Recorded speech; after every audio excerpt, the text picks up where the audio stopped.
তুমি আর প্রভুর ওপর অভিমান করে থেকো না। তিনি সব সময় আমাদের পাশে আছেন। তুমি কি সুন্দর করে সহজভাবে আমাকে পুরো বিষয়টা বুঝিয়ে দিলে। আমার না তোমাকে খুব হাক করতে ইচ্ছে করছে। করি? আচ্ছা তুমি বলো অদ্বিতীয়া, প্রভু কি আমাদের উপর রাগ করে খুব অন্যায় করেছেন? অদ্বিতীয়া, আচ্ছা এত পড়াবার পরেও আমরা যদি এক্সামে ফেল করি তাহলে উনি আমাদের বকবেন না? মারেননি এই কি যথেষ্ট নয়? কিন্তু তারপরেও তিনি আমাদের আদর করে কান ধরে পড়তে বসিয়েছেন, শিখিয়েছেন।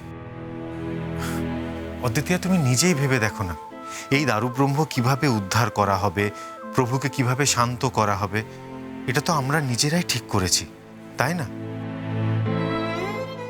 কিন্তু এটা সবে শুরু অদ্বিতীয়া। প্রভু আবার আমাদের পরীক্ষা নেবেন। আমরা সচেতন হয়েছি কিনা, বিপদ চিনতে শিখেছি কিনা, আমাদের সিক্স সেন্স, চেতন, চিন্তন সেটা বিপদ আঁচ করতে পারছে কিনা, আমাদের অন্তরের শক্তি জাগ্রত হলো কিনা, আমরা আলোর শক্তিকে প্রোটেক্ট করার মতন প্রস্তুত হয়েছি কিনা। তিনি কিন্তু বারবার আমাদের পরীক্ষা নেবেন। পাস করলে তিনি আদর করে দেবেন, আর যদি ফেল করি তাহলে কিন্তু আবার পিটুনি।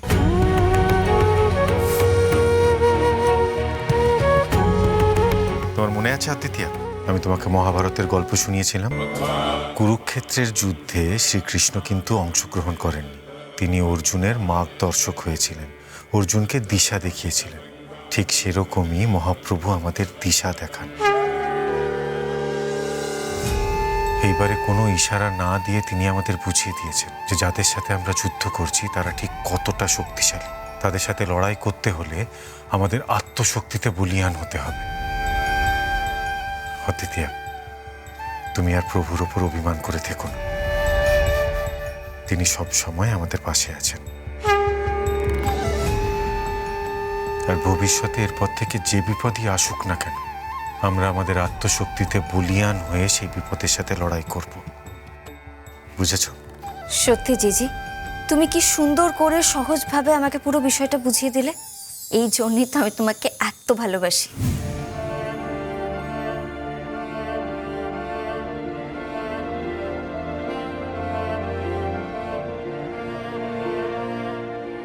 Sorry Mahaprabhu, really really sorry.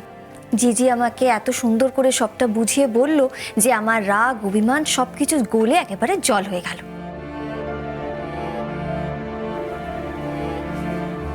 You R just অসম জিজি। আমার না তোমাকে খুব হাক করতে ইচ্ছে করছে। করি?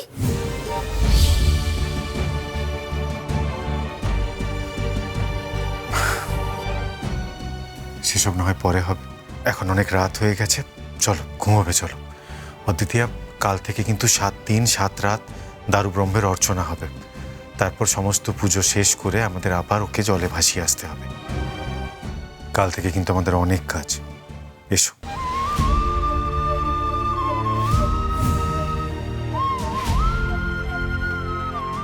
তুমি আমার পাশে থাকলে আমি সব লড়াই করতে পারি মহাপ্রভু, কিন্তু আমার ভালোবাসার এই লড়াই এটা কবে শেষ হবে মহাপ্রভু? কবে জিজির মন থেকে ওর স্মৃতির ভার কমবে? ও কবে আমায় ভালোবাসবে? কবে ওর পূর্বজন্মের সমস্ত স্মৃতি ফিরে আসবে?